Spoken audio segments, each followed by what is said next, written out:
Salve, salve galera! Hoje a gente está aqui para falar de fundos imobiliários, MCHF11. Faz tempo, né, pessoal, que a gente não traz esse tipo de conteúdo analisando fundos imobiliários aqui para o nosso canal. Mas hoje, a pedido de vocês, estamos aqui com o MCHF11, um fundo que eu sei que muita gente gosta, muita gente investe, né? Tá aumentando cada vez mais a base de cotistas. E por quê? Por dois motivos principais, porque ele paga bastante bons dividendos todos os meses e a cota custa aí aproximadamente, né, em torno dos R$ 10, agora está um pouquinho abaixo.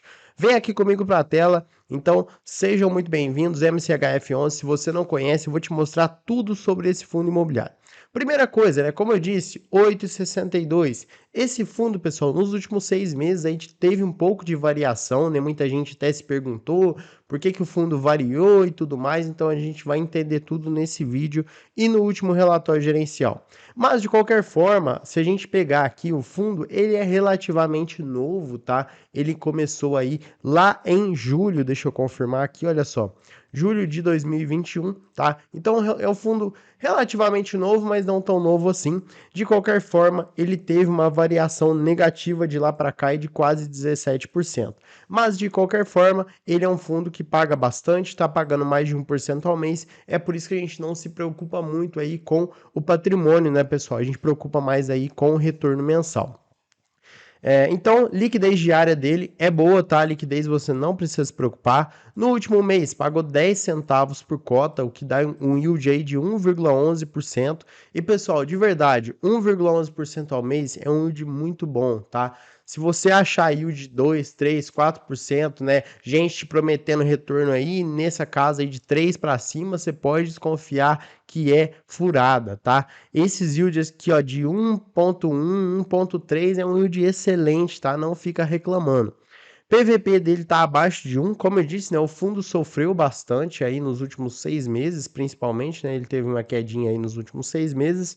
Mas de qualquer forma, pessoal, né? O fundo, quando ele é novo, ele começa ali, às vezes, num hype, né? O pessoal começa a investir, nossa, fundo bom, depois ele vai dando uma esfriada, o preço da cota vai caindo. É por isso que eu sempre falo que é bom você segurar um pouquinho, né? Não investir no IPO, porque às vezes acontece esse tipo de coisa. Não é que o fundo é ruim, é porque teve simplesmente ali um ajuste de preço no mercado, tá? Então, tudo certo. Patrimônio dele, né, 300 milhões, é pequeno ainda, mas está crescendo. É isso, né? Faz parte. Bom, antes da gente ir para o relatório gerencial, quero destacar aqui os dividendos, né, que ele paga. Isso aqui é muito legal, pessoal. Eu gosto muito, eu dou bastante valor nisso aqui, apesar de ser uma preferência minha. Mas o fundo, ele sempre tem uma constância de dividendos, tá? Olha só, 10 centavos, aí subiu um pouco para 12, depois caiu para 11, depois subiu para 12, depois 11, caiu para 10 agora no mês de dezembro, né, o último pagamento dele. Mas o que que importa, galera? Isso aqui é bom, né? Porque o fundo ele não fica surpreendendo os seus cotistas. Eu particularmente não gosto muito, porque às vezes você surpreende positivamente. Aí às vezes naquele outro mês surpreende negativamente. Então, assim, é meio ruim, né? É bom quando o fundo mantém 10, 11 centavos ali por cota. Você sabe que você vai receber mais ou menos aquele valor ali na sua conta, tá? E galera, 10 centavos por cota, como eu disse, é um rendimento excelente, é um yield muito bom, tá? Dito isso, então, vamos para o último relatório gerencial. Lembrando que é um relatório atualizadíssimo, já desse mês agora de janeiro de 2023, tá? Um dos primeiros fundos aí a soltar o relatório. Aqui, pessoal, a gente tem as informações do mês de dezembro, né, para a gente poder comparar, fazer uma comparação. De qualquer forma, eu quero destacar aqui o número de cotistas, a base dele, pessoal, vem crescendo de forma absurda. Olha só, a evolução da base de cotistas. O fundo então começou lá em julho de 2021, depois, lá em março, né, teve a segunda emissão de cotas, então o fundo teve um aumento bastante expressivo. Depois, aqui em novembro, né, mentira, em outubro de 2022 teve a entrada na carteira recomendada da Levante, então acabou que teve um aumento mais expressivo ainda da base de cotistas, mas de qualquer forma, né, isso não tira o mérito do fundo de forma nenhuma. A gente consegue ver que a cada mês que passa o fundo está aumentando essa base. Bom, em relação ao patrimônio, já disse, é pequeno ainda, mas está tranquilo, né? Tem uma liquidez boa, está crescendo, faz parte. E o de anualizado dele? Eu não gosto muito de ficar olhando o yield anualizado, tá? Porque eu prefiro olhar o yield dos últimos 12 meses, ainda mais que ele é um fundo que paga de forma constante. Então, o que a gente espera dele? Que ele continue pagando, né, de forma constante. E, de fato, a gente vai ver nesse relatório que o fundo vai pagar aí pelo menos até o meio do ano, agora de 2023, de forma bem constante. Bom, uma coisa que eu acho que o fundo peca um pouco, mas também, né, é uma balança, não tem como, são as taxas, né? Ele cobra taxas um pouco altas, olha só, taxa de gestão de 0,77 ao ano, de administração 0,18 e a performance que eu não gosto muito, mas apesar de tudo, ela é em relação ao IFIX, né? Ela se atrela ao IFIX. Então é 20% sobre o que exceder o IFIX. Lembrando que eu não gosto muito de quando é do CDI, né? Porque o CDI é uma taxa assim muito rasa, é a mais básica de todos. Agora, o IFIX, para todos os efeitos, beleza. Mas de qualquer forma é um pouquinho puxado essas taxas. Sem mais enrolação, vamos falar aqui então do comentário do gestor, né, um raio-x aí do ano de 2022. O ano de 2022 trouxe uma espécie de tempestade para os fundos imobiliários em geral. Tá, de fato, pessoal, esse ano, né, foi um ano bastante turbulento, ano de eleição, ano, né, que ainda estava se falando, ainda estamos, de certa forma, falando de pandemia, então, assim, tem toda uma incerteza, né, e a gente sabe que a inflação foi bastante desafiadora, então teve todo um problema nesse ano. Mas os fundos de crise, né, principalmente, que possuíam ativos indexados à inflação e haviam se saído bastante bem em outros momentos de estresse da história recente, sofreram diante uma combinação bastante específica de juros de alta, né, juros em alta. Mas de qualquer forma, para resumir aqui para vocês, pessoal, olha só que interessante, né? Se a gente pegar aqui o acumulado de 2022, o MCHF11 e os dividendos distribuídos superaram, né, se a gente pegar o CDI líquido e o IPCA. Então muita gente me pergunta, né, putz, será que ainda vale a pena investir em fundos imobiliários quando a gente está com uma Selic bastante alta? E de fato, pessoal, vale sim, né? Claro, em alguns meses, se a gente for pensar, o CDI acaba batendo um pouquinho os fundos imobiliários, mas no longo prazo a tendência, até por conta do risco, que é um pouco maior, né? Você investir em fundos imobiliários e investir num CDB, por exemplo, é, então, até por conta do risco, eles têm que pagar mais. Então, eu sempre falo, no longo prazo, a tendência é que os fundos imobiliários sejam sempre melhores que a renda fixa, né? Claro que se você fizer uma boa escolha, não vai sair investindo em qualquer fundo, né? Só porque alguém te recomendou, nada disso. Você vai estudar e entender. Mas o MCHF11 é um fundo de hedge também, eu esqueci de comentar, a gente já fez vídeo sobre ele, explicando o que é um fundo de hedge, mas é um fundo que tem um leque maior, né? Uma possibilidade maior de investimentos, então ele consegue pegar ali o que está melhor naquele determinado momento na economia e investir. Então, se a ações está boa, vai lá e investe em ações. Se fundos imobiliários estão bons, ele vai lá e compra cotas de fundos. Se CDI está bom, se CDB tá bom, ele vai lá e compra CDB, enfim, né? Só para que você entenda. A gente já fez um vídeo mais detalhado sobre ele aqui no canal. Em relação às distribuições de rendimentos, isso aqui chamou bastante atenção, pessoal, porque a distribuição de 3,40 por cota em dezembro do MCHY11. Então, o MCHF11, ele investe no MCHY11, inclusive essa posição é bastante relevante, é bastante representativa, e o MCHY11 pagou 3,40 por cota no mês de dezembro. E isso, pessoal, o que acontece? Eles já, né, estavam prevendo essa receita que o MCHY ia ter e, né, isso acabou melhorando ainda mais para o MCHF, o que fez com que a projeção de distribuição mensal durante o primeiro semestre de 2023 ficasse entre 9 e 11 centavos por cota. Então, assim, claro que isso é uma projeção, mas com certeza é uma projeção bastante assertiva, né? O fundo também não ia sair jogando informação.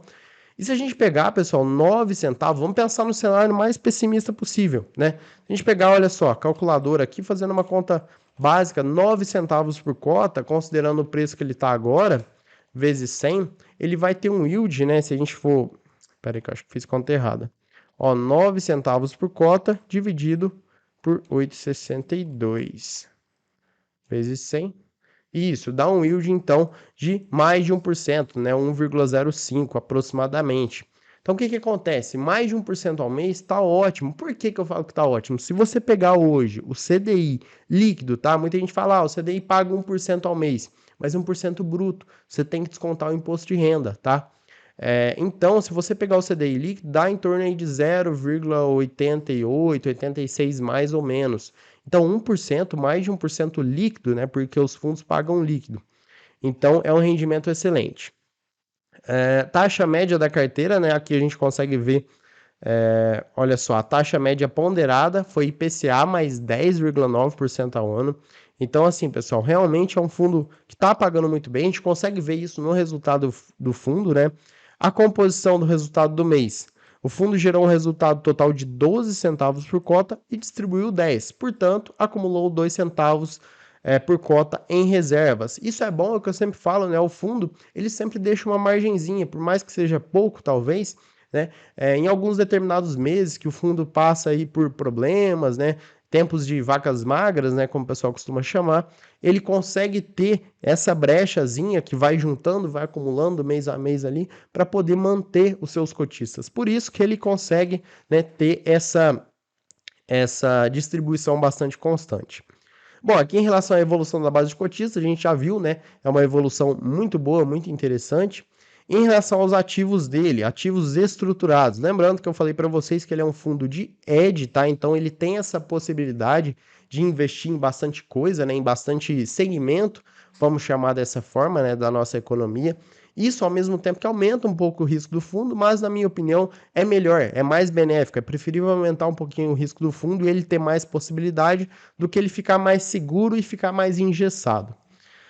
Então, durante o mês de dezembro, o MCHY11, que é a maior posição do fundo, efetuou uma distribuição extraordinária de 3,40 por cota. Lembrando que essa distribuição, pessoal, como está dizendo aqui, ela é extraordinária, né? Ela não acontece sempre, devido à remuneração e amortização de um dos papéis do seu portfólio. Devido a esse acontecimento, a receita de FIIs estruturados foi a maior que a dos meses anteriores, elevando o resultado do MCHF11 para 12 centavos por cota. Não houve movimentações referente à estratégia de ativos estruturados. Atualmente representam aí 47% da carteira do MCHF11, com uma taxa de IPCA mais 12,8%. Ativos de crédito, CRIs, né? Acontecimento do mês, não houve movimentações referente à estratégia de ativos. Atualmente eles representam 25% da carteira, com uma taxa média aí de IPCA mais 10,8%. Também está ótima, tá? Em relação aos fundos, né? Fundos líquidos. Eles encerraram a posição de long short no ALZR11 no valor de 4 milhões, gerando um resultado anualizado de CDI mais 2,23%, uma redução de posição no EVBI11 no valor de 0,2 milhão, pouquinho, né? Geralmente eles fazem esse tipo de coisa simplesmente ali para gerar um dinheiro, movimentar um pouco a carteira e tudo mais, gerando uma taxa aí de 7,9% no período e 11,2% anualizada. Em relação, né, às perspectivas aí, com esses movimentos, o total alocado em fundos está em 24%, o que está entre a alocação alvo, né, deles aí entre 20% e 25%. Então, o objetivo do fundo é manter em fundos imobiliários 20 a 25% do portfólio, né? E ele está com 24%. E aproximadamente 50%, metade, 12% mais ou menos, está em fundos de papel e o restante, né, os outros 12, está em fundos de tijolos, tá? Então, realmente bem interessante.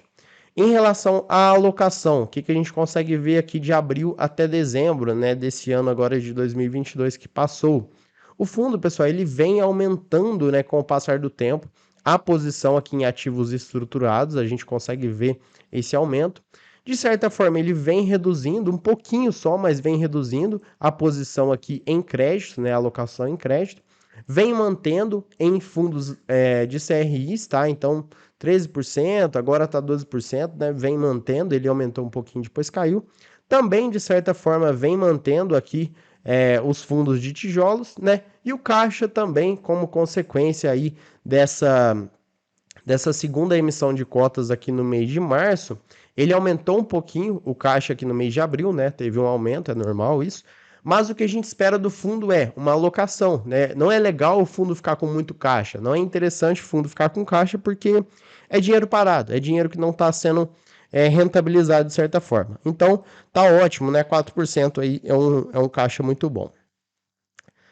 Distribuição de rendimentos, o fundo, né, como eu disse, ele tem essa constância na distribuição dos rendimentos, isso é muito bacana, né? Apesar do yield anualizado, é por isso que eu falo para vocês, não gosto de ficar olhando yield anualizado, porque mês que ele distribui mais, o yield anualizado sobe, mês que ele distribui menos, o yield anualizado cai. Então, não fico olhando muito isso, né? Eu olho mais a questão da frequência, se o fundo paga bastante, se o fundo é bom, se o fundo tem bons ativos, e é isso que eu olho. Em relação ao resultado do mês, o fundo gerou um resultado de 3,9 milhões ou 12 centavos por cota, como a gente viu, né? Então, olha só, rendimento final por cota, não sei se está dando para ver direito no vídeo, mas acredito que sim. Rendimento final por cota, 12 centavos. E é o que eu falo, pessoal, né? O fundo sempre mantém aí uma média de, olha só, o mês mais fraco dele aqui, que a gente tem para comparação, é o mês de agosto, né? 9 centavos por cota. E o fundo, ele sempre faz uma reservinha. Então, por exemplo, nesse mês ele teve um rendimento de 12, mas distribuiu 10, né? Então, sempre fica com essa margenzinha a mais. E é o que eu sempre falo, aqui, ó, eu vou até dar um zoom nessa parte, por mais que vá cortar. Olha só, CDI líquido, tá? CDI líquido tá aqui.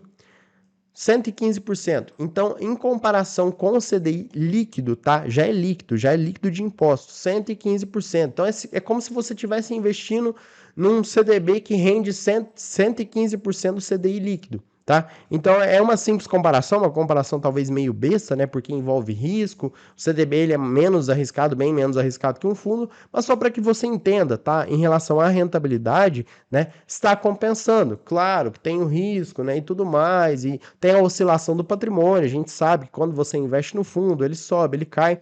Mas quando você olha para o longo prazo, né, a gente sabe que no longo prazo a tendência é que os fundos continuem pagando bastante, continuem pagando bem. E no CDI, por exemplo, você não tem essa variação. E isso que é interessante, né? Geralmente os fundos ele acompanham pelo menos a inflação, né? Porque se ele está investindo, se ele tem um CRI, por exemplo, o CRI geralmente ou ele é indexado ao CDI ou à inflação. Então ele não vai deixar você perder dinheiro no longo prazo se for um fundo imobiliário bom, tá? Bom, rentabilidade, a gente já viu, pessoal, rentabilidade muito boa, né? Não tem muito o que ficar comparando aqui, tá? Apesar de que alguns meses, né, o fundo dá uma caidinha, mas é normal, isso faz parte. Liquidez também, o fundo não tem problema com liquidez, né? O fundo tá muito bom em relação à liquidez. Em relação ao IFIX, o fundo ainda não tem uma representatividade tão boa no IFIX, porque é um fundo novo, né? Relativamente novo, é um fundo relativamente pequeno, né? 300 milhões se a gente for pegar aí outros fundos imobiliários, tem fundo aí na casa de 2 bilhões, então assim, ainda representa pouco, mas eu acredito que a tendência é cada vez mais crescer. Em relação ao portfólio dele, né, um portfólio interessante, sim. Ele tem uma concentração muito grande em algumas coisas, tá? Isso é um ponto de atenção que eu sempre falo. Eu não gosto muito de concentração, por exemplo, MCHY11, ele tem essa concentração maior, né? De qualquer forma, né, é uma estratégia do fundo, é aquela questão, né? Você tem que avaliar o risco aí de acordo com o que você achar pertinente. Mas de qualquer forma, o portfólio dele é um portfólio interessante, portfólio bem estruturado, tá? Bom, em relação aos ativos, né, detalhados aqui, você pode dar uma olhada em relação aí se os ativos são bons, se são ruins, né, como que é a estratégia, onde que fica o ativo, talvez até você conheça o ativo, né, pessoalmente, conheça o lugar que está sendo feito esse empreendimento, tá? Então aqui é interessante, a gente não vai ficar detalhando muito, mas é interessante você baixar o relatório e dar uma olhada. Bom, aqui a alocação setorial, pessoal, para a gente quase finalizar o vídeo aqui, né, eu quero que vocês entendam, como eu disse para vocês, metade, né, dos fundos líquidos estão alocados em recebíveis imobiliários, por isso também que o fundo tem essa boa distribuição, né, porque ele também recebe bastante, geralmente fundos de recebíveis pagam bastante, tá? Então é uma estratégia interessante do fundo. Ele tem um pouquinho aqui de shoppings, tem 10% logísticos, 11% renda urbana, 13 híbrido e 14 lajes comerciais. Então, em relação à divisão, eu não vou jogar o fundo, porque isso aqui também é uma estratégia que o fundo tem, tudo certo. Detalhamento por ativo, né? Aqui alguns principais fundos imobiliários que ele tem na carteira: Tegar 11, VRTA, HGCR 11, MORC 11, SPVJ, enfim, tá aqui a posição, né? Essa posição aqui, eu acredito que são posições menores, né? Eu não estou vendo aqui as outras posições, mas enfim, de qualquer forma, esses aqui são alguns dos fundos imobiliários que ele tem na carteira, tá? E o que que é bacana, né? Só para a gente passar para outra parte aqui. Alguns fundos, né, como por exemplo o Canip 11, que eu estou lembrando aqui agora, são fundos restritos, né? Né, qualquer pessoa não consegue investir, tem que ser investidor qualificado ou investidor profissional, né? Então, assim, geralmente pessoas comuns, né, nós mesmos não conseguimos investir. E geralmente esses fundos às vezes têm umas boas oportunidades, né? Eles pagam bastante, são fundos bons. Só que a gente não consegue, não tem como você investir. Então, você investindo, por exemplo, no MCHF11, você consegue, por tabela, né, investir nesses outros fundos imobiliários. Pessoal, e para a gente finalizar, né, ficou um vídeo longo aí, um pouco mais de 20 minutos. A gente vai fazer uma bola de neve aqui com o MCHF11, que eu sei que é um negócio que vocês gostam bastante. De forma bem resumida, o que é a bola de neve? A bola de neve é o quanto você precisa investir, né, quantas cotas você precisa ter do MCHF11 para que somente com o rendimento dele você consiga comprar uma nova cota todos os meses, sem você precisar investir mais nada. Então vamos lá, fazer isso aqui na prática. MCHF11, preço atual dele R$ 8,62, PVP. Isso aqui é simplesmente para efeito de comparação, não impacta em nada na conta. Rendimento, pessoal, né? Como eu sempre falo, você pode considerar a média aí dos últimos 12 meses, mas eu vou considerar o último rendimento, porque como a gente viu aqui, ele tem uma distribuição bastante constante, então assim, não vai ser uma coisa que vai sair muito da realidade, né? Porque às vezes você pega um fundo aí que pagou muito no último mês, utiliza aquilo como base e aí você acaba tendo uma conta irreal, né, fora da realidade. O que a gente consegue ver aqui? Considerando esse preço, considerando que o último rendimento foi de 10 centavos por cota, você precisa investir aí cerca de R$ 750 no MCHF11, ou né, aproximadamente aí 87 cotas, para que todos os meses você consiga comprar mais uma cota do MCHF11 somente com o rendimento. Ah, Douglas, se eu quiser 10 cotas, é só multiplicar isso aqui por 10, tá? A gente faz com uma cota aqui, mas você, se quiser, só multiplicar por 10, por 100, pela quantidade que você quiser. Então, pega o valor do investimento, pega a quantidade e multiplica pela quantidade de cotas que você quer comprar todos os meses, beleza? Pessoal, então é isso, né? O vídeo ficou um pouquinho longo, mas eu espero que tenha sido bastante esclarecedor. Se você não conhecia o MCHF11, espero que você tenha conhecido, né? Se ficou alguma dúvida, pode deixar aqui pra gente nos comentários, vou ter o maior prazer em te responder, beleza? Se você puder também deixar aquele like pra gente, comentar, curtir, compartilhar, fazer tudo que você puder aí para ajudar o nosso trabalho, eu tenho certeza que vai ser muito gratificante, né? E a gente agradece muito por isso, beleza? Então é isso, pessoal. Um abraço e até o próximo vídeo.